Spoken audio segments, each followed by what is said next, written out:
ពុទ្ធកិច្ច5យ៉ាងគឺអ្វីខ្លះចូលចាំឲ្យច្បាស់គ្រប់រូបាបំណាច់អ្នកកាន់ពុទ្ធសាសនាត្រូវចាំកិច្ចការនៃព្រះអង្គពេលព្រឹកត្រង់យាងបណ្ដឹងបាតតាមផ្ទះមានញាតចាំរហងជួនមួយអង្គឯងជួនមានសង្ឃ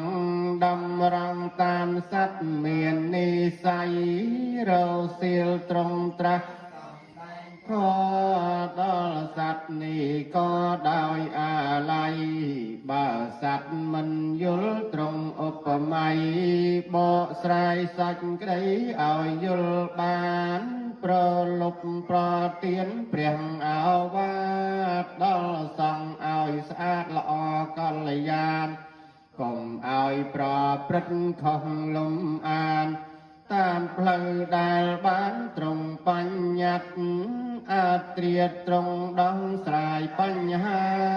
ដែលពួកទេវតាមកច្រើនក្តាត់សំដែងព្រះសូរឬបរមត្ថ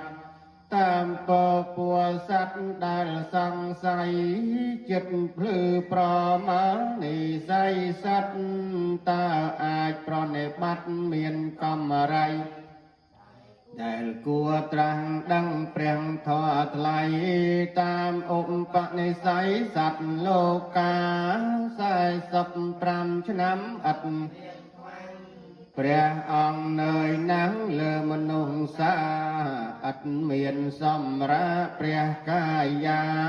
អត់មាននរណាប្រដូចបានយើងបានព្រះពុទ្ធតនសាងស្នា